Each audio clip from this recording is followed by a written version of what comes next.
24일 날 저희들이 노방 집회를 했거든요. 이거 보고 예수는 누구인가 영상 하나 더 보고 계속 보고 오늘 예배 시작하겠습니다.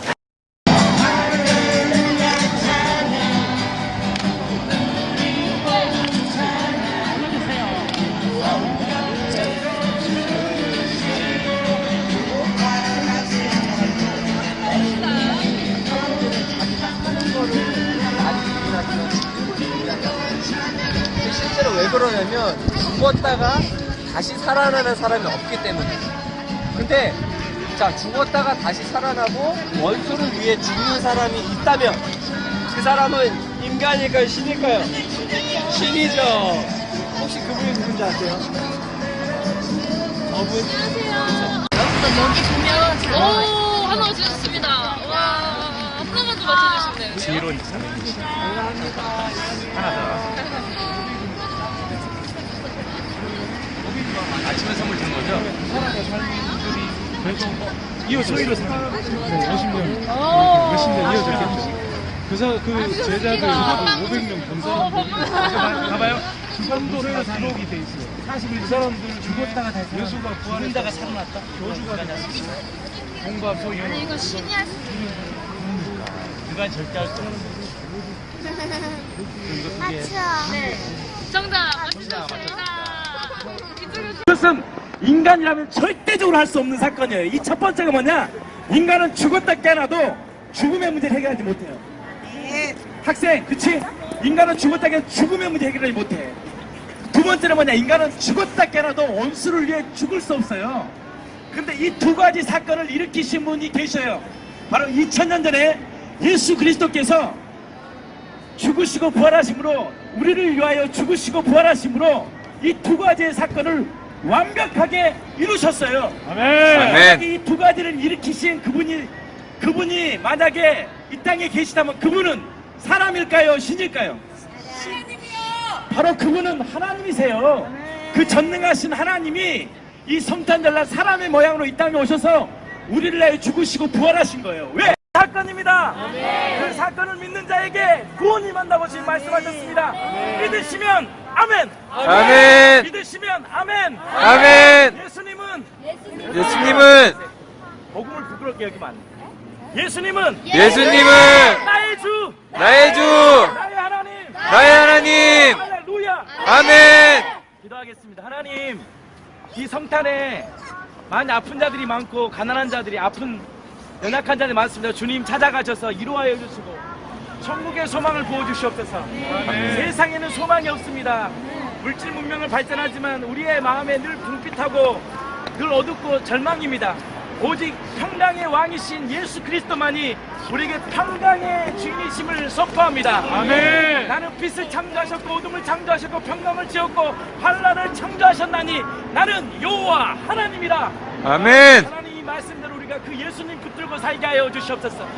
복밌게 하는 그 영들을 따라가게 해주시고 말씀 앞에 서게 하여 주시옵소서. 아멘. 우리 하늘나라의 교회를 축복하여 주셔서 우리 교회가 이 복음, 확실한 사건을 가지고 전하는 이 복음 앞에 우리가 증인으로, 부활의 증인으로 살게 하여 주시옵소서. 아멘. 예수님 이름으로 기도합니다. 아멘. 할렐루야.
마태복음 15장 1절에서 4절 말씀이 핵심, 복음의 핵심이거든요. 같이 읽겠습니다. 시작.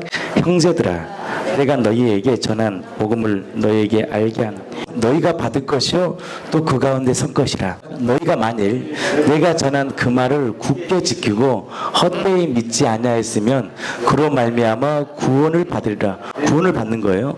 여기서 말한 구원은 죽어서 천국 가는 구원도 있지만 이 땅에서요 진짜 해방되는 역사가 있는 거예요. 진짜 눌린 자가 자유케 되고 포로된 자가 해방되고 마음이 상한 자를 고치는 정말 그 구원을 우리에게 주고 싶은 거예요.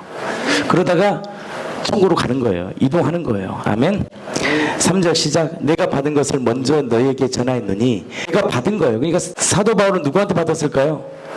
다메섹 도상에서 부활하신 주님을 만나고 받은 거예요.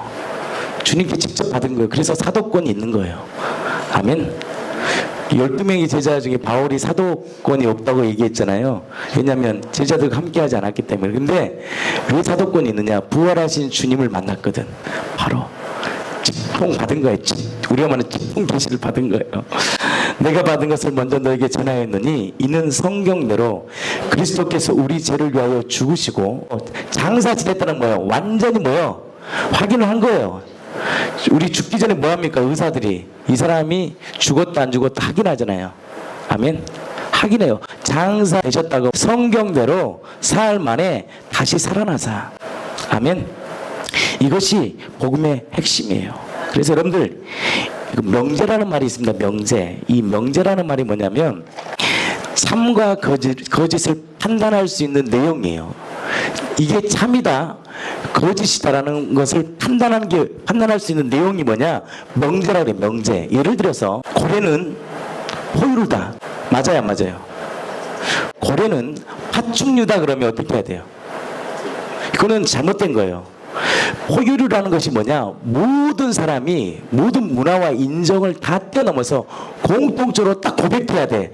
고래는 포유류야. 인정받은 것처럼 명제라는 것은 뭐냐? 참과 거짓을 판단할 수 있는 거예요. 그래서 기독교의 명제, 흔들리지 않는 명제가 딱 있습니다. 그게 뭐냐? 따라하십시오. 이게 흔들리면 이게 흔들렸기 때문에 이단이 들어온 거예요. 사실 이게 명확하면 이단을 딱 분별하고 잘못된 성가 잘못된 것이 딱 분별되거든요. 기독교의 명제가 있어요. 명제. 흔들리지 않는 이 정확히 판단할 수 이게 우리가 믿는 이 종교가 확실한 살아있는 진짜다 라는 명제가 있어요. 명제. 그러니까 여러분들이 믿고 있는 우리 기독교라 개신교라 그러잖아요. 우리가 믿는 이 신 예수 그리스도를 믿잖아요. 우리 하나님을 믿잖아요. 살아계시다고 믿잖아요. 아멘. 여러분 하나님 살아계십니다. 이 하나님이 살아계시다는 것이 우리만 기독교만 믿어서는 안 돼요. 모든 사람이 인정할 수 없는 뭐가 있어야 돼요? 참과 거짓을 판단할 수 있는 명확한 뭐가 있어야 돼요? 사건이 있어야 돼요. 이것이 우리만의 사건이 우리만의 진리라면 이것은요 진리가 될 수 없어요. 진리는 모든 사람에게 통용돼야 돼. 그러면 기독교의 명제가 뭐냐? 따라하십시오. 예수는 그리스도 하나님이다. 이것이 명제예요. 이것이 만약에 흐트러져 버리면 기독교의 근간이 흔들리는 거예요. 그러니까 예수는 그리스도야. 예수는 하나님이시야. 아멘. 그래서 이것을 증명하기 위해서 많은 교회들이 어떤 교회는 많은 뭘 이렇게 베풉니다. 선행을 합니다. 이게 나쁘다는 게 아니라 선행을 가지고 이것이 그리스도, 야 저기는 진짜 교회구나, 진짜 하나님 믿는 곳이구나 라고 정확한 증거가 될 수 없는 거예요. 왜? 불교도 선행을 하니까. 아멘. 또 한 가지, 어떤 교회는 느낌과 감정, 환상, 체험 이런 것들을 강조하는 교회가 있어요. 신비주의라고 그러잖아요. 신비적인 거. 기독교는 신비고 지금도 저는 신비를 부정하지 않습니다. 아멘. 나는 지금도 동일하게 안진뱅이가 일어나고 눈먼 자가 눈을 뜨고 정말 하나님의 기적을 저는 믿습니다. 근데요 이거 가지고 모든 사람에게 증명 낼 수가 없다는 거예요. 증명해 낼 수가 없어요. 왜? 남녀호랑교도요 엄청난 기적이 일어나는 거예요. 여러분 남녀호랑교 가면요 엄청난 기적이 일어납니다. 근데 확실히 이분이 예수가 그리스도다, 하나님이다라는 모든 사람에게 믿을 만한 이 증거가 뭐냐? 오늘 핵심이에요. 뭐라 그래요? 성경대로 증명 뭐냐? 성경대로 뭐냐? 죽으시고 성경대로 부활하신 사건이 바로 사도들이 생명 걸고 전한 최고의 증거예요. 그러니까 예수가 하나님이라는 것은 명제잖아요. 그래서 이것을 증거할 수 있는 모든 사람의 확실한 증거가 뭐냐? 성경대로 죽으시고 성경대로 부활하신 이 사건이 예수가 그리스도 하나님이라는 것의 최고의 뭐예요? 증거라는 거예요. 그래서 믿음이라는 것은 뭐냐? 뭔가 느낌을 가지고 믿는 것도 아니고 뭔가 꿈을 체험해서 믿는 게 아니에요. 따라서요. 사실 그대로를 받아들이는 거예요. 이게 믿음이에요. 우리가 믿음으로 믿음 주시옵소서. 그래서 우리가 오늘도 제가 선포했잖아요. 예배 전에 하나님은 영이시니 예배하는 자는 신령과 진정으로 예배할지라. 그래서 저는 옛날에는 진정 그러면 뭔가 좀 이렇게 진정, 그러니까 뭔가 이렇게 뭐 준비되는 것, 뭔가 이렇게 뭐 목욕 제기하는 거 이런 건 줄 알았는데 성경을 오늘 보니까 실영과 뭘로요? 진리로 예배하는 거예요. 믿음 위에 성령 역사하는 거예요. 명확한 믿음이 아니면 성령 역사하잖아요. 성령의 비침은 받을 수 있지만 명확한 역사가 일어나지 않는 거예요. 볼까요? 갈라디아서 3장 2절입니다. 같이 읽겠습니다. 시작.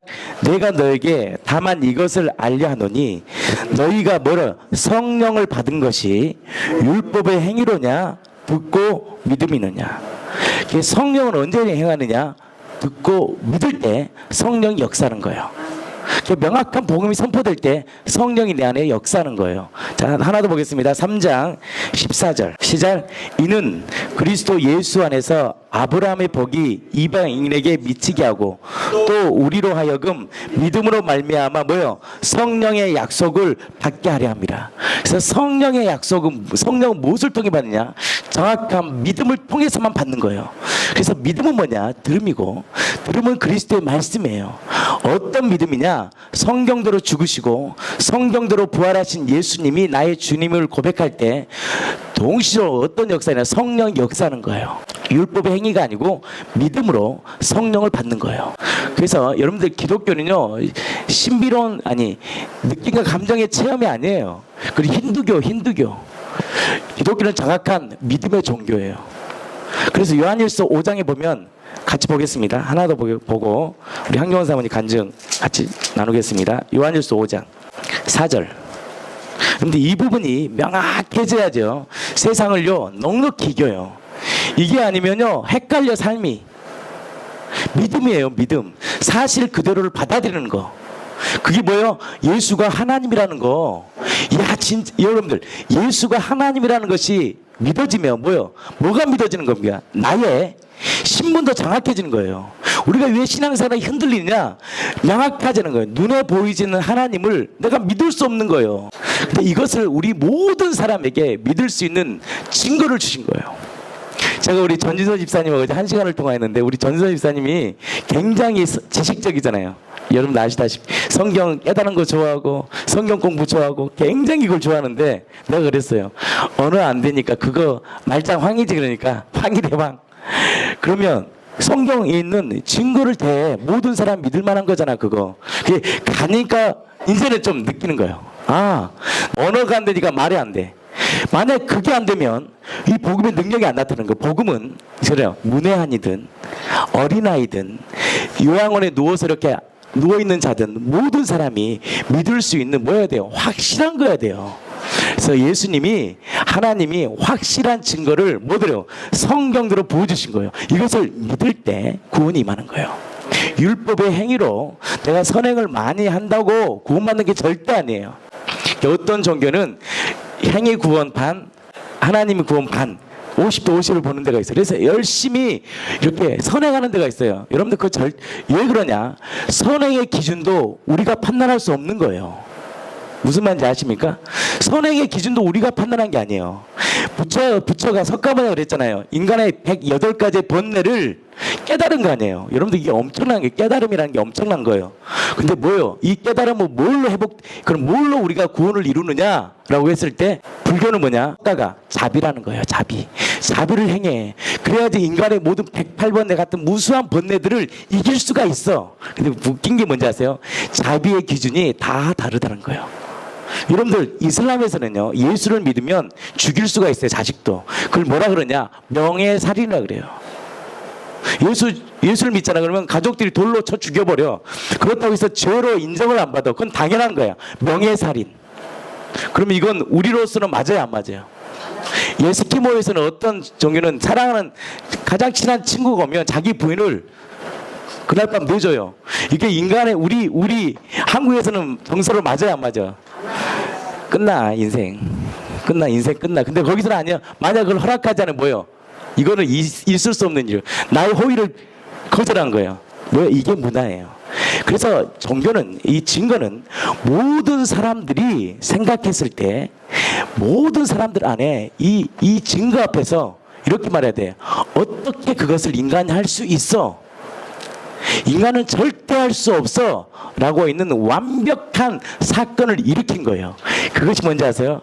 인간은 원수를 사랑할 수 없고 원수를 위해 죽을 수 없는 인간은 자기만을 위해 살아가는 우리들에게 원수를 위해 죽어버린 거예요. 그게 십자가의 죽음 아닙니까? 그리고 또 인간이 할 수 없는 거야. 죽었다가 다시 살아날 수 없는 거야. 이 완벽한 두 가지의 사건을 하나님이 우리 가운데 보여주신 거예요. 왜? 모든 사람에게 뭐예요? 믿을 만한 증거를 주려고. 놀랍지 않습니까? 제가 3년 전에 이걸 딱 주님이 주실 때 확실히 이 믿음이 나를 굴복시킨 거예요. 그냥 갑자기 느낌과 감정이 나를 굴복시킨 게 아니라 제가 7년 전에 하늘에서 환상을 본 사람 아닙니까? 환상, 선이야 수많은 영혼들이 죽게 돌아올 것이다라는 엄청난 환상을 본 사람이에요, 제가. 그럼 내 믿음이 변해야 될 거 아니에요. 아니, 내 삶이 변해야 될 거야. 안 변해. 흔들려. 왜? 명확하지 않는 거예요. 그건 주관적인 나에게 주신 하나님의 체험이란 말이에요. 이 주관적 체험 가지고는 모든 사람에게 믿을 수가 없어요. 그래서 우리 쌍둥이 엄마가 그러잖아요. 기도했더니 쌍둥이를 낳았다고 하니까 자기는 기뻐서 얘기했더니 옆에 있는 사람이 기분 나빠가지고 자기는 아기를 못 낳으니까. 여러분들 그것은요 기분 나쁜 거예요. 내가 우울증 치료됐어 라고 얘기하면 좋아할 것 같죠? 우울증이 있는 사람은 기분 나빠해. 그런데도 그런 얘기를 듣기 싫어해. 그것이 본질이 아니라 본질이 뭐냐? 예수가 본질이 딱 돼야 돼요. 복음이 딱 본질가 중심이 되면 하나님이 그 복음 가운데 성령이 역사하는 거예요. 이것이 명확한 기독교의 명제예요. 기독교 안에 있는 모든 교회들이 사도신경을 안 믿는 종교가 없어, 우리 기독교 안에서. 근데 뭐야? 제가 딱 본 거예요. 제가 이렇게 유심히 이렇게 좀 이렇게 문제가 있다라는 교회들을 딱 보면서 이거 안 믿는 교회가 없어요. 근데 뭐야? 핵심이 되지 않는 거예요. 설교의 내니 본질이 뭐가 돼요? 핵심이 뭐냐? 예수가 그리스도이며 그리스도이기 전에 이 그리스도가 되기 위해 예수가 성경대로 죽으시고 부활하신 것이 바로 우리의 증거고 우리의 사건이라는 것이 교회의 핵심이 돼야 돼요. 그래서 이걸 안 믿는 교회가 없어요. 다 이단들도요 이걸 딱 다 들여냅니다. 근데 그들의 설교를 딱 듣면 핵심이 어긋났어. 저는 그게 안 보였어요. 저도 핵심이 딱 어긋나는 거예요. 진짜 본질적인 교회는 뭘 전했냐? 바로 사도들이 전한 복음을 전해야 돼요. 사도들은 다른 거 안 전했습니다. 예수님이 부활하셨고 그 부활하신 주님이 십자가에 죽으심을 우리의 모든 흉악의 결박을 풀어줬고 우리를 하나님의 자녀 삼아주셨다. 이것이 복음을 정확히 전해요. 왜? 그것이 왜 그럴까요? 가장 그 사건이기 때문이래요. 교회마다 자기들이 가장 좋아하는 것을 더 이슈를 던집니다. 그래서 어떤 교회는 효를 굉장히 강조하는 교회가 있고요. 어떤 교회는 은사를 강조하는 교회가 있어요. 왜? 그걸 통해 뭘 증거하고 싶냐? 하나님의 선하심을 증거하고 싶은 거예요. 근데요, 복음의 핵심이 자기 인생의 가장 큰 사건을 목회자는 얘기하게 돼 있어요. 아멘. 제가 만약에 가장 큰 사건이 이게 아니었으면 뭐 사건 했을까요? 한상 본 거 계속 얘기했을까요? 7년 전에 한상 본 거. 근데요, 이 복음의 메시지가 내가 이 복음이 가장 인생의 가장 큰 사건이다 보니까 내 안에 뭐가 되나요? 사도 바울이 고백했던 나는 그리스도와 십자가 외에는 사랑하지 않을 거야. 왜? 그리스도와 십자가 이 성경의 중심은 누구냐? 그리스도예요. 그리스도. 성경 전체 예수에 관한 이야기인데 예수가 누구냐? 정말 우리 인간에게 어떤 분인가를 설명하는 가장 큰 핵심의 사건이 뭐냐? 우리를 걷는 것도 중요하고 묻는 병자를 치유한 것도 중요하고 우병의 기적을 일으키는 것도 중요한데 그거보다 더 큰 사건이 뭐냐? 바로 그분이 나의 죄를 위하여 십자가에 죽으신 사건이에요. 그거만큼 큰 사건 없어요. 이것은 1000번을 들어도 10,000번을 들어도 수천 번을 들어도 가슴 떨어야 될 가장 큰 사건이라고요. 그래서 사도 바울은 그리스도와 십자가 외에는 그 어떤 것도 자랑하지 않은 거예요. 왜? 인생의 가장 큰 사건이니까. 그 노래 있잖아요. 1000번을 불러도 내 눈에는 눈물이 멈추지 않는. 한번 부릅시다. 십자가의 그 사랑 나를 살리려 하늘 보좌 버리신 나를 사랑하신 분 예수니 예수요. 여러분들 예수가 누구냐고 딱 던질 때요 진짜 예수를 만난 자는 정확히 고백해야 돼요. 예수요 바로 나를 위해 죽으시고 부활하신 예수님이 나의 주인이라고. 이것이요 핵심의 고백이 돼야 돼요. 툭 던지면요 뭐가 나오느냐? 바로 그 나를 위해 십자가에 죽으시고 부활하신 예수가 나의 주인이라고. 1000번을 들어도 10,000번을 들어도 가슴 터지는 것이 뭐냐? 나를 위해 생명 주신 이 사건만큼 큰 사건 없어요. 그래서 사도 바울은 평생 그 예수를 전한 거예요. 1000번을 불러도 내 안에 가슴 터지는 것 예수 그리스도. 그 예수 그리스도의 명제 예수는 그리스도 하나님이시다. 그 하나님의 증거가 뭐냐? 성경대로 죽으시고 부활하신 것. 1000번을 불러봐도 내 눈엔 눈물이 멈추지 않는 것은 십자가의 그 사랑 나를 살리려 지신 그 십자가 모든 물과 피 나의 더러운 죄 씻으셨네. 나를 향한 그 사랑 생명을 내어 주사 영원한 생명을 내게 주심을 감사해. 1000번을 불러도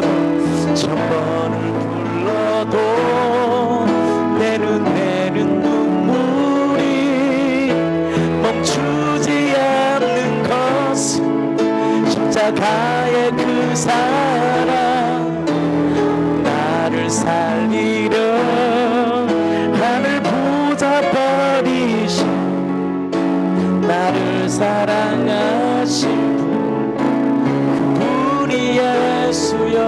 1000번을 불러도 1000번을 불러도 내 눈에는 눈물이 멈추지 않는 것은 십자가의 그 사랑 나를 살리려 하늘 보좌 버리신 나를 사랑하신 분 그분이 예수여. 나를 사랑하신 그분이 나를 사랑하신 분 그분이 나를 사랑하신 분 그분이 누구냐? 예수인데 그분이 그리스도라는 거예요. 그분이 하나님이시다는 거예요. 근데 이 십자가의 사랑이 얼마나 큰지는 그냥 십자가로 죽었다면 그냥 끝나는 건데 왜 그토록 부활이 중요하냐? 부활하심을 통해서 십자가에 흘리신 그분이 누구냐? 이것이 명확해지며 우리를 흘리신 이 보배로운 피가 누구의 피인가가 명확해지는 사건이 무엇이냐? 예수님의 부활하심이에요.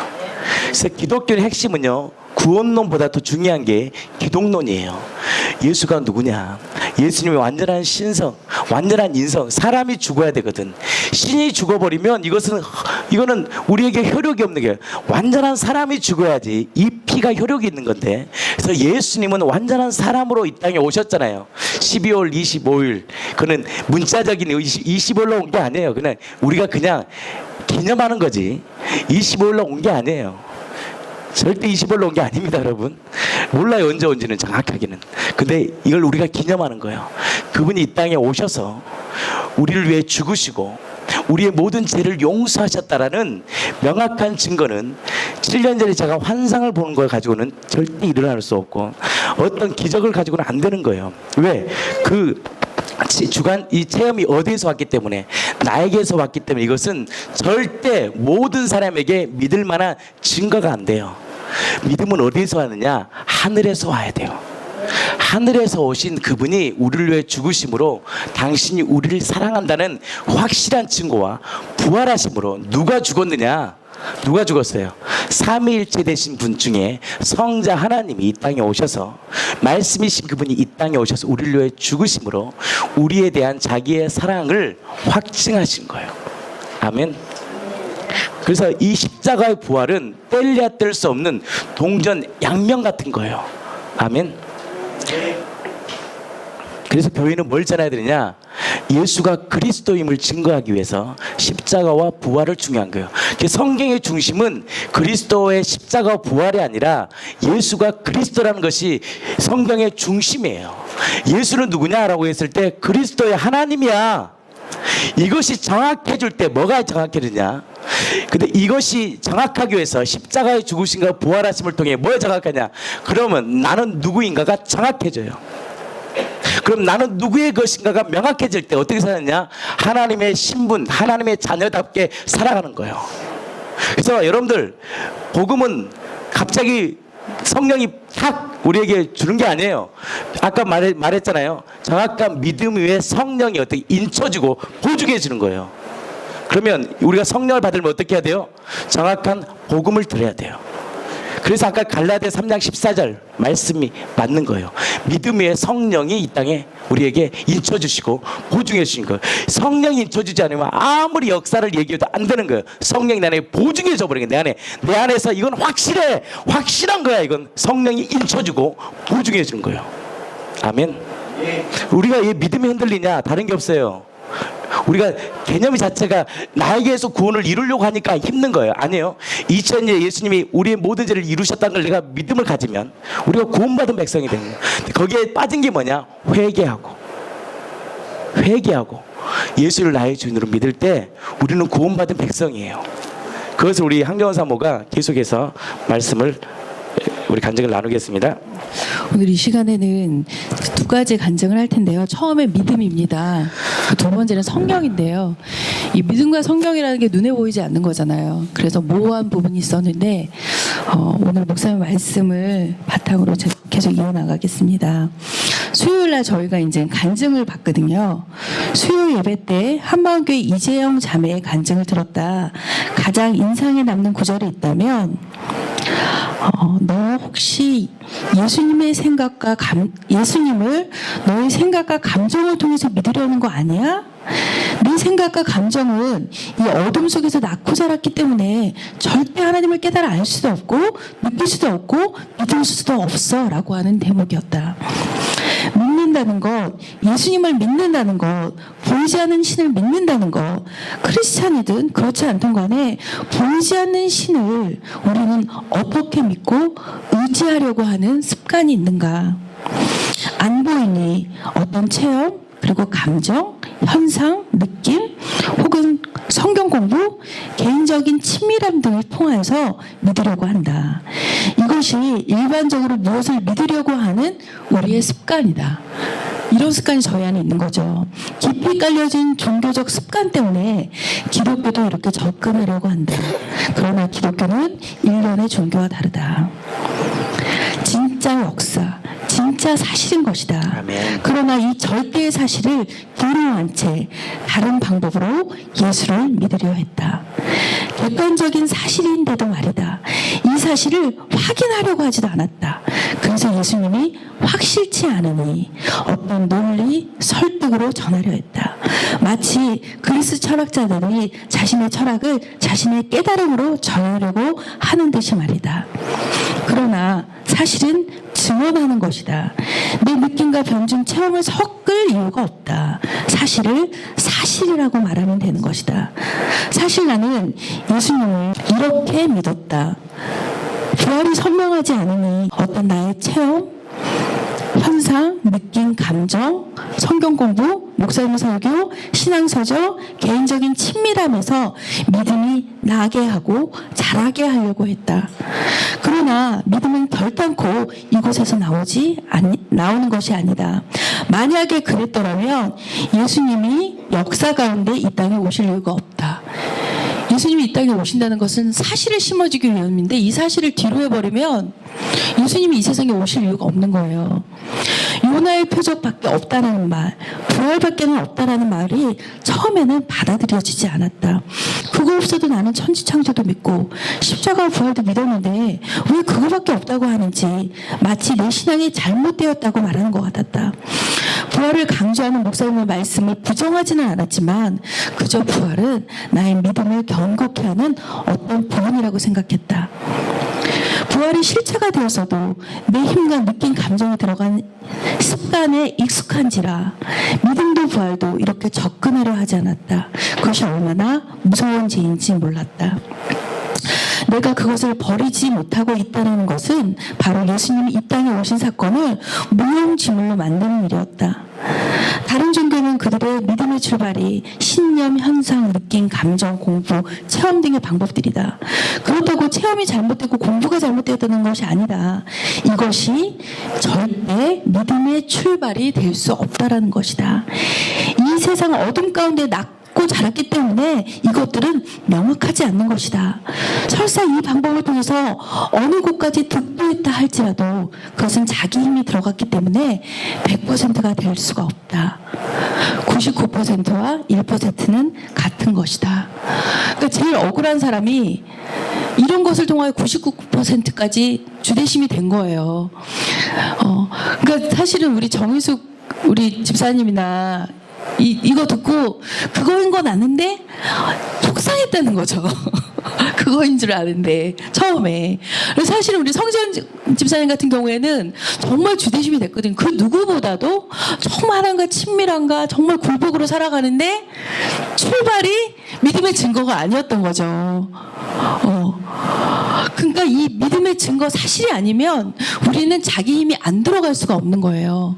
자기 힘이 들어갔다라는 것은 무너질 수 있다라는 거죠. 그래서 그렇게 보여지는 것들이 99%까지 갈 수 있다라는 거죠. 그래서 하나님이 뭐라고 얘기하시냐면 열매를 보며 알다라고 얘기하는 거예요.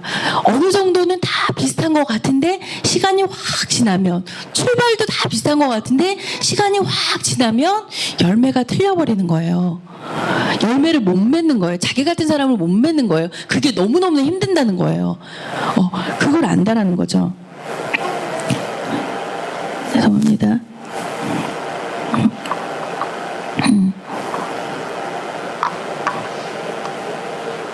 그러나 예수님은 믿음의 출발을 증거로 주셨다. 왜 증거인가? 인간의 상태에 따라 변하는 것이 아니라 인간의 관점에 따라 좌지우지되는 것이 아니라 어떤 인간도 소유하지 못하게 그래서 자신을 자랑하지 못하게 하는 완전한 사실을 주신 것이다. 이 사실이기에 증거가 필요한 것이다. 그 증거가 바로 부활인 것이다. 처음 것은 어쩌면 신념일지 모르지만 허상으로 출발한 것이고 두 번째 것은 확실한 사실로 출발한 것이다. 그래서 흔들릴 수 없는 것이다. 그리스도께서 다시 살아나는 일이 없으면 너희 믿음도 헛되고 너희가 여전히 죄 가운데 있을 것이요. 부활이 없으면 우리의 믿음은 헛될 수밖에 없다. 죄를 이길 수가 없다. 완전히 이길 수가 없다. 많이 이기거나 적게 이기거나 이것은 둘 다 100% 이길 수 없다라는 것이다. 그러니 헛될 수밖에 없다. 그래서 요한일서 5장 4절 하나님께로 난 자마다 세상을 이기는 이라가 될 수 없는 것이다. 또한 이 이기는 승리는 이것이니 우리의 믿음이니라. 예수께서 하나님의 아들이심을 믿는 자가 아니면 세상을 이기는 자가 누구냐라고 말했다. 부활 밖에는 100% 예수님이 하나님의 아들이심을 설명할 길이 없는 것이다. 그 현존하시는 하나님이 우리를 허상으로 믿으라고 하시는 것이 아니라 역사 가운데 사실로 딱 발도장을 찍으시고 그 증거라고 믿으라고 하셨다. 결국 허상에서 출발하느냐 사실에서 출발하느냐의 차이다. 현상, 느낌, 감정을 쫓는 습관은 부활을 접근할 때에도 나를 많이 혼미케 했다. 이를테면 부활은 성령님이 깨닫게 해주셔야 한다라는 것이다. 이것은 어느 날 성령님에 의해서 내가 부활이 마치 어떤 감동의 물결로 찾아오는 것과 같은 현상을 기대할 수 있다. 성령의 도우심을 받을 수 있어요. 근데 성령님이 어떻게 깨닫게 해주시는 거야 라고 하는 이 부활도 제가 어떤 느낌, 현상, 상황으로 접근했던 거죠. 부활이 맞구나, 부활이 사실이구나 라는 그러나 이것 또한 아니라는 것이다. 부활이 실제가 된다라는 것은 부활이 나의 지정의를 통하여 확인되었다는 것이다. 그리고 그 확인된 것이 확증되었다는 것이다. 이순신 장군이 거북선 만들었어요. 그럼 어떤 느낌을 가지고 믿는 게 아니잖아요. 맞구나, 확인하는 거예요. 확증하면 되는 거예요. 근데 저는 어떤 느낌을 기다렸던 거예요. 어떤 현상을 기다렸던 거예요. 맞구나, 부활이 사실이구나 라는 확증인 것이다. 이 확증과 확인이 있다고 해서 예수님을 믿은 게 아니라는 거죠. 다 예수님을 믿는 것이 아니다. 많은 학자들이 부활이 실제라는 사건을 확증받았어도 여전히 예수님을 믿지 않고 있는 학자들이 많습니다. 믿지 않고 있는 경우가 있다. 이것은 부활 사건이 부활 사건으로 끝나버린 것이다. 그러나 부활 사건을 통하여서 예수님이 누구신지가 선명하게 보여지는 것이 중요하다. 그분이 역사 가운데 실제로 오신 하나님이시구나가 알아져야 한다. 제가 그때 목요일에 가서 지명현 목사님하고 이제 교제를 하면서 이런 부분이 확실해졌어요. 지명현 목사님과 말씀 교제 가운데 이 부분이 참 정확하게 그분이 말씀해 주셨다. 그분이 이제 이런 말씀하셨어요. 부활이 실제고 그것이 너무나 명확하고 내가 예수님을 잘 믿고 있는 줄 알았는데 그것이 아니라는 것을 알았다는 거죠. 이분은 5대째 예수님을 믿는 가정에서 태어나 청춘을 무임 예수제도단 간사로 헌신했어요. 그리고 성결고단의 아주 유명한 목사님의 아들이에요. 그리고 한 번도 격길로 나가본 적이 없어요. 늘 헌신하며 예수님 사랑합니다 노래를 부르며 예수님을 잘 믿는 줄 알았어요. 그런데 이 부활을 딱 보니 자신의 믿음이 신념으로 시작되어라는 사실을 자기가 알게 된 거예요. 이 사실이 벌거벗겨지는 순간 내가 정말 예수님을 믿은 게 아니었구나. 자신의 신념에서 만들어진 이 허상을 믿었다라는 것을 이분이 알게 되고 고백하게 된 거예요. 그것이 보여지니 그럼 내가 예수님을 믿지 않는 것이 분명하면 지옥이구나. 바로 지옥 갈 죄구나. 지옥이구나라는 걸 알게 되니까 이제 본인이 충격을 받게 된 거죠. 그러나 그것을 알았는데도 굴복이 일어나지 않았다는 거예요. 그것을 알았는데도 굴복이 일어나지 않았던 것이다. 자기 안에 주인됨을 거부하는 너무나 강한 자기 자신이 있다는 것을 이분이 또 발견하게 된 거예요. 그러니까 예수님이 싫어지고 예수님이 왠지 미워졌던 거예요.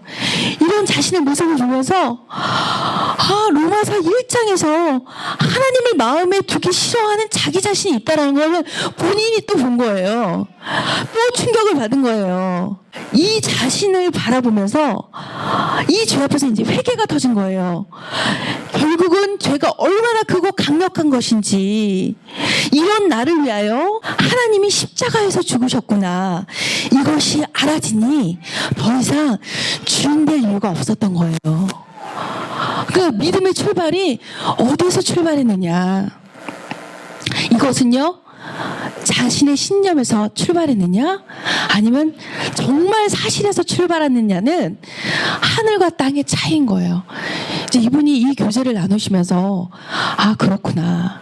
그래서 믿음의 출발이라는 것이 처음에는 비슷한 것 같지만 나중에는 하늘과 땅이구나 라는 것을 알게 됐어요. 그리고 제가 이제 교제를 하면서 이제 제가 되게 궁금했던 부분들을 예전에는 사실은 창피해서 못 물어봤는데 이번에는 제가 확실하게 물어봤습니다. 근데 그게 뭐냐면 제가 사실은 요한복음 20장 22절부터 오순절의 성령 강림까지의 그 시간에 제가 갇혀버렸었어요. 이게 뭐냐면 요한복음 20장 22절이 뭐냐면 예수님이 부활하신 다음에 제자들 보면서 성령을 받으라.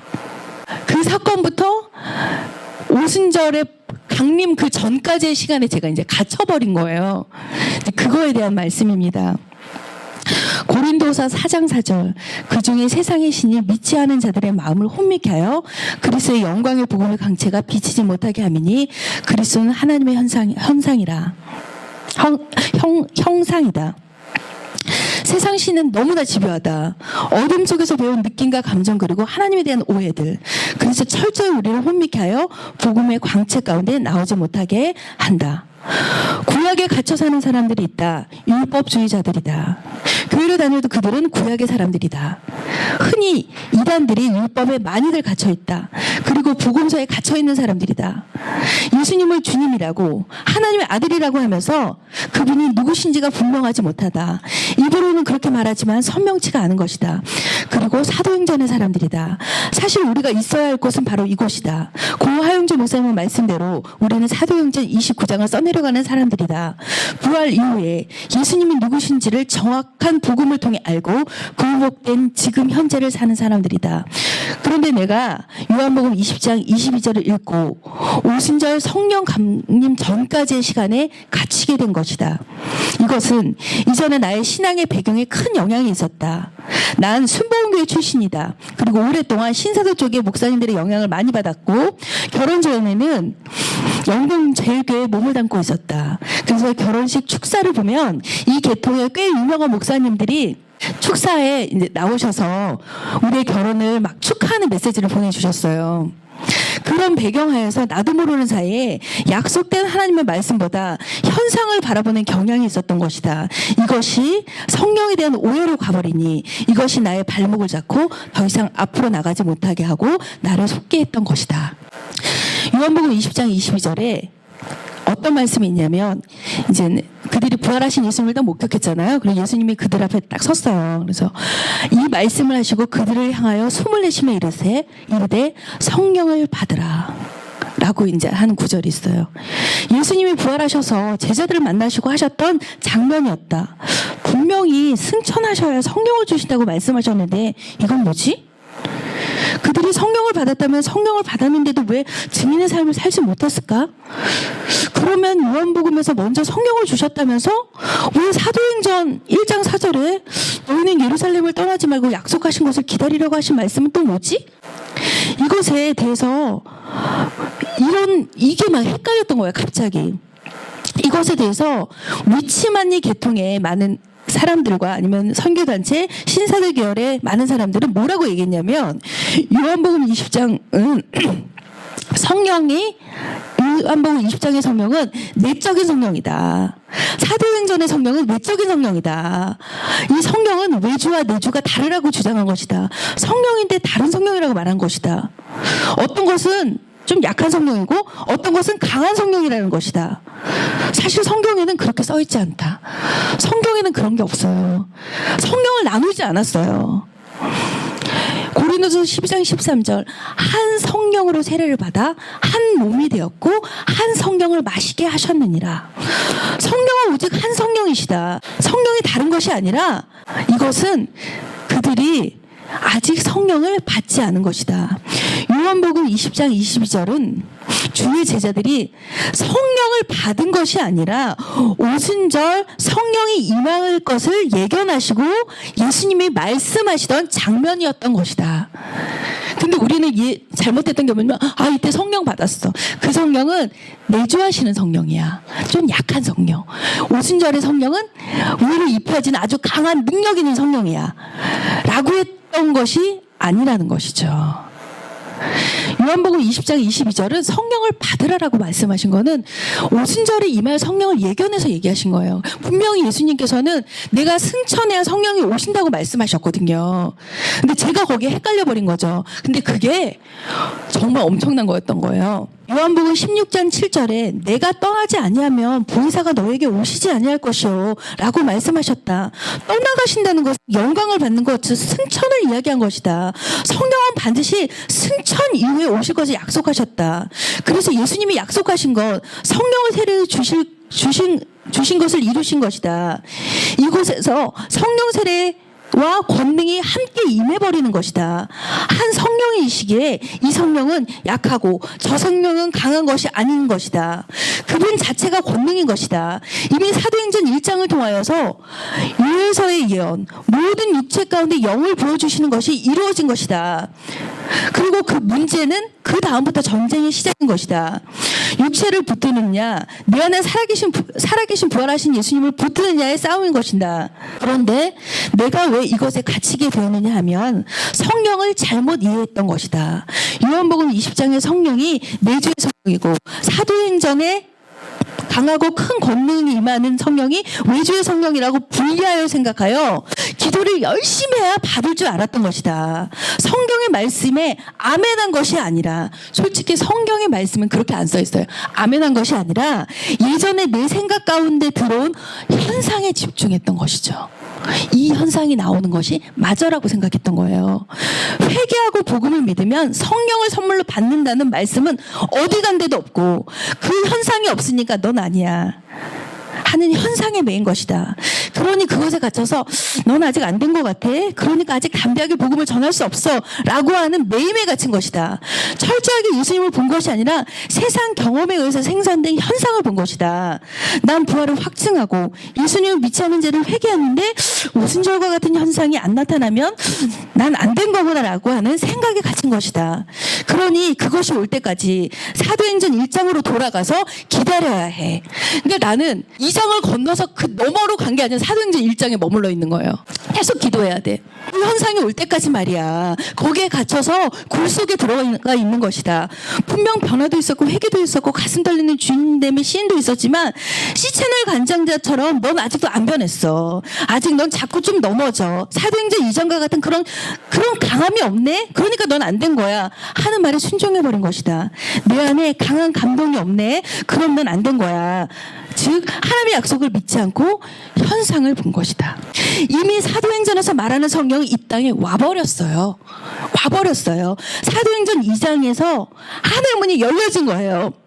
그리고 성령님이 임하는 아주 간단한 방법은 바로 복음을 듣고 회개하고 예수님을 주로 믿으면 성령을 받는다는 명확한 말씀을 성경에 주셨는데 그 현상을 봤던 거죠. 이미 오순절의 성령 세례, 성령의 권능이 이미 우리에게 와버린 거예요. 이것이 정확하지 않으니 뭔가 강한 것을 또 받아야 한다라고 생각했던 것이다. 임재하소서 외치던 더더더를 외친 것이다. 아마 임파테이션이 여기서 나온 것 같다. 뭔가 하늘에서 강한 것이 떨어져야 산다는 것을 믿고 늘 모여서 더 달라고만 한 것이다. 한국교회 이것이 얼마나 많은지 모르겠다. 또 다른 문제는 믿음의 출발이 정확한 복음이 아니니 이것이 안 되었던 것이다. 또한 안 믿고 있는데 믿고 있다고, 잘 믿고 있다고 착각하며 살았으니 그것이 힘들었던 것이다. 전제적 믿음으로 세워진 자기 건물들이 가득하니 그것을 부수기가 자존심 상했던 것이다. 그래서 부활하신 주님이 확실하고 우리 앞에 서 있는데 굴복하기 싫었던 것이다. 부활의 빛을 뼛속까지, 관절과 골수까지 비춰지는 빛 앞에 비추니 나의 죄를 덮어버리고 인정하기가 싫었던 것이다. 그것이 예수님을 믿지 않는 죄라고 했으니 정말 자존심에 상했던 것이다. 사도들이 전한 복음, 원시복음, 원형의 복음이 선포되고, 그리고 우리 안에 계신 성령님은 작은 성령님, 힘이 약한 성령님, 강한 성령님이 아니라 권능으로 임한 한 성령님이신 것이다. 이제 더 받을 필요가 없다. 이미 단번에 끝나버린 것이다. 다 가진 자가 된 것이다. 그러나 우리가 우리 안에 있는 육체를 잡느냐, 살아계신 부활하신 예수님을 잡느냐에 피흘리기까지 한 싸움이 필요한 것이다. 이것이 바로 성령 충만함을 받기 위함인 것이다. 성령 충만함은 말씀의 충만함이고 말씀의 충만함은 예수의 충만함입니다. 이것이 안 되면 마귀의 잠소가 우리를 마구 흔들어댄다. 구원은 단번에 이루어진 사건이다. 그리고 성령이 우리 안에 들어오심을 통하여서 영원한 생명, 즉 하나님처럼 존재하는 자가 된 것이다. 아멘. 12월 17일 김정은. 그전엔 나의 악한 모습에 날마다 낙심하고 나의 모습에 실망스러워 하루하루가 지옥 같아 괴로웠다. 하지만 복음을 듣고 알아갈 때 가장 기뻤던 것은 예수님이 2000년 전에 나의 그 죄를 십자가에서 해결하셨다는 사실이 부활로 증명되고 부활하신 예수님을 나의 주로 모시고 나는 그 사실을 믿기만 하면 된다는 사실이 나를 자유하게 했다. 창세기 3장 15절 내가 너로 여자와 원수가 되게 하고 내 후손도 여자의 후손과 원수가 되게 하리니 여자의 후손은 내 머리를 상하게 할 것이요 너는 그의 발꿈치를 상하게 할 것이니라 하시고 처럼 예수님은 이미 승리하셨다. 그리고 지금도 수도 없이 나타나는 나의 옛사람 옛습성에 대해서는 더 이상 죄책감을 갖지 않고 오 하나님 또 옛습관이 나왔어요 라며 다시 예수님께 집중하며 지내고 있다. 근데 오늘 황정원 사모님의 말씀 일기에서 어떤 분의 이야기 중 그분 안에 있는 하나님 두기 싫어하는 마음, 로마서 1장 28절 또한 그들이 마음에 하나님 두기를 싫어하며 하나님께서 그들을 그 상실한 마음대로 내버려 두사 합당하지 못한 일을 하게 하셨으니 이 마음을 발견했다는 부분을 듣고 나를 다시 돌아보게 되었다. 내가 지금까지 옛사람이야 하고 생각했던 모습들이 혹시 내 마음 깊은 곳에 저분처럼 하나님 두기를 싫어하는 마음이 있는 게 아닌가 하는 생각이 들어왔다. 황정원 사모님의 도움으로 오늘 이 부분에 대해 조금 또 선명해졌다. 예수님을 나의 중심에 한번 영접하면 구원은 얻은 것이다. 나의 초점은 예수님께 맞춰야 한다. 히브리서 12장 2절 중에서 믿음의 주요 또 온전하게 하시는 이인 예수를 바라보자 라고 나와 있기 때문에 우리는 예수님께 초점을 맞춰야 한다. 주를 바라보지 않고 다른 것을 바라보면 안 되는 것이다. 나의 중심에서 예수님을 놓쳐서 넘어지면 거기서 바로 벌떡 일어나서 걸어가면 된다. 넘어지는 것을 구원에 맞추면 구원까지 흔들린다. 중심에서 굴복했다면 이미 구원을 얻은 것이다. 옛사람과 새사람의 관계 속에서 습관 속에 서 있었던 부분들이 새 피조물로 초점을 맞춰 가야 하는데 초점이 흐려져 옛사람에 끌려다니면 괴로워하게 된다. 하지만 이제 옛사람은 내가 아니다. 로마서 7장 19절에서 21절 내가 원하는 바 선은 하지 아니하고 도리어 원치 아니하는 바 악은 행하는도다. 만일 내가 원치 아니하는 그것을 하면 이를 행하는 자가 내가 아니요 내 속에 거하는 죄니라. 그러므로 내가 한 법을 깨달았노니 곧 선을 행하기 원하는 나에게 악이 함께 있는 것이로다. 악을 행하는 자가 내가 아니라고 말한다. 내 마음의 중심에 선을 행하기 원하는 새 사람인 나에게 옛사람인 악이 함께 있다고 성경에 나와 있다. 로마서 7장 22절에서 25절 내 속사람으로는 하나님의 법을 즐거워하되 내 지체 속에서 한 다른 법이 내 마음의 법과 싸워 내 지체 속에 있는 죄의 법 아래로 나를 사로잡아 오는 것을 보는도다. 오라 나는 공고한 사람이로다. 이 사망의 몸에서 누가 나를 건져내랴. 우리 주 예수 그리스도로 말미암아 하나님께 감사하리로다. 그런즉 내 자신이 마음으로는 하나님의 법을 육신으로는 죄의 법을 섬기노라. 오라 나는 공고한 사람이로다. 이 사망의 몸에서 누가 나를 건져내랴. 그전에는 항상 죄 짓는 나의 모습에 집중하고 낙심할 때는 이 구절만 절실히 공감되었다. 근데 바로 다음 구절에 우리 주 예수 그리스도로 말미암아 하나님께 감사하리로다. 왜 갑자기 감사할까? 이해되지 않고 궁금했다. 근데 이제 알겠다. 우리의 죄악된 옛사람을 예수님이 해결하셨고 증명하셨기 때문에 감사할 수밖에 없다는 걸 알게 되었다. 아멘이다. 너무 어려워서 도무지 이해할 수 없던 로마서가 부활하신 예수님으로 이해되고 아멘 되어진다. 이 옛사람과 새사람의 관계 속에서 승리하는 비결이 있다. 첫째, 옛사람의 죽음을 선포한다. 둘째, 나는 예수님과 함께하는 하나님의 자녀다. 예수님의 생명을 나눈 새롭게 된 존재다. 나는 땅에 속한 자가 아니라 하늘에 속한 자이다를 선포한다.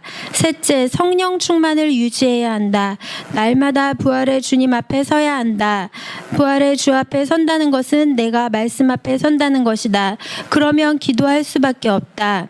어떤 상황을 놓고 기도해야겠다. 어떤 상황을 놓고 말씀을 먹어야 되겠다 하면 또 예습성이 나온다.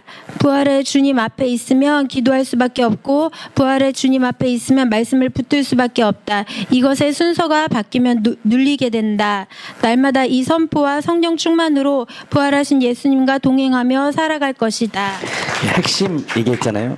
로마서 10장 9절이 구원의 핵심이잖아요. 같이 암송하겠습니다. 시작. 내가 만일 내 입으로 예수를 주로 시인하고, 여기서 내 입으로 예수를 주로 시인하는 것은 그 당시 배경을 정확히 알아야 됩니다. 그 당시는 큐리어스가 누구냐, 왕이 누구냐, 로마의 왕이 신이었단 말이에요. 근데 그리스도는 뭐냐, 우리의 신은 큐리어스, 로마의 왕이 아니라, 황제가 아니라 누구예요? 예수님이야. 이 말 한마디는요, 죽음이에요, 죽음. 그러면 죽음까지 각오하려면 뭐가 있어야 돼? 내 안에 확실한 명확한 사실을 받아야 돼요. 아멘. 그래서 내가 만일 예수로 주로 신하고 또한 죽은 자 가운데서 살리신 것을 내 마음에 믿을 때 뭐가 임하느냐? 구원이 임해요. 여기서 첫째 옛사람의 죽음을 선포했다는 것은 뭐냐? 나는 이제 옛사람이 아니야. 나는 마귀의 자녀가 아니야. 나는 이제 누구야? 하나님의 자녀 신분임이 정확해진 거예요. 아멘. 둘째, 나는 예수님과 함께하는 자녀이다. 예수님의 생명을 나는 새롭게 된 새로운 피조물이다. 그래서 이전 것은 지나갔을 때 뭐라? 보라, 새 것이 되었다. 나는 새로운 피조물이었다는 거예요. 이것이 내 힘으로 아니야. 이미 2000년 전에 예수님이 죽으시고 부활하시고 우리를 어떻게 이미 새롭게 된 자가 된 거예요. 이미 새롭게 된 자가 됐는데 우리가 그걸 안 믿은 거예요. 왜 안 믿었을까요? 정확한 복음을 못 들었으니까. 아멘. 셋째, 뭐가 중요하냐? 성령의 충만함을 받은 거예요. 그래서 오순절에는 뭘 입었냐? 성령은요, 예수님이 승천하셔야만이 오시거든요. 그런데 예수님이 뭘 주냐? 그 당시 성령을 주면서 뭘까지 줘버리냐? 그들에게 충만함, 차고 넘치는 것까지 줘버린 거예요. 제자들에게. 그리고 우리가 세상을 담대히 살려면 뭘 받아야 되냐? 성령의 충만함을 받는 거예요. 아멘. 그래서 이 공동체가 이 복음 붙들고 주와 복음을 내 살아가는 복된 공동체가 되기를 예수님의 이름으로 축복합니다. 아멘. 귀한 복음 아닙니까? 아멘. 아멘. 할렐루야. 아멘. 이 복음 붙들고 우리가 땅끝까지 예수님 증거하고, 증인이 뭡니까? 증인. 사실 그대로를 증거하는 거예요. 증인이라는 거. 뭐래요? 내 증인. 변화되란 말 안 했어요. 내 증인이 돼야 돼요. 여러분들 그랬잖아요. 우리 황교안 사모님 그랬잖아요. 주대심이 된 건데 이 부활로 주대심이 안 되면 뭐냐? 나 같은 자를 만들지를 못해. 그리고 나중에 어떻게 해요? 문제가 오면 넘어져. 아까 제가 얘기했죠. 한석을 딱 보니까 몇 년 가더라니까. 이것이 딱 나를 끌고 가더라고. 이게 확실하니까 끌고 가. 근데 어느 순간 흔들려 버려. 나의 믿음 자체가 딱 흔들려 버려. 근데 이 믿음이 어디서 왔기 때문에? 나에게서 왔기 때문에. 근데 이 믿음이 확실한 하나님께로 온 이 믿음은 우리의 믿음을 경고하게 해요. 세상을 넉넉히 이긴다는 거예요. 나는 이 복음 붙들고 우리 공동체가 2017년을 준비하기를 축복합니다. 한번 사는 인생인데 천국 갔어요. 너 뭐하다 왔냐? 그럼 뭐라 할 거예요? 맨날 집안 걱정하다가 내 문제가 자식 걱정하다가 왔습니다. 이거 무서운 거 아니에요? 과연 구원이 있을까요? 그것까지 제가 의심이 되는 거예요. 딱 주님 앞에 섰을 때 딱 물어봤을 때 뭐하다 왔냐? 주님의 증인되다가. 이게 예수님의 마지막 유언 아닙니까? 땅끝까지 내 증인 되지 않을래? 내가 이거 사실 증거 주지 않을래? 그전엔 내 느낌과 감정을 얘기하려니까 너무 제 생산이 안 일어나는 거예요. 저희도 어느 선까지 나 같은 사람은 못 만나는 거예요. 안 그렇습니까? 나 같은 사람 못 만들어. 또 한 사람 못 만들어. 근데 이 복음이 또 한 사람을 만들고 또 한 사람을 만들어. 정말 이 공동체가 오직 예수 그리스도만을 증거하고 능력 있는 그리스도를 살아가는 복된 교회 되기를 예수님의 이름으로 진심으로 축복합니다.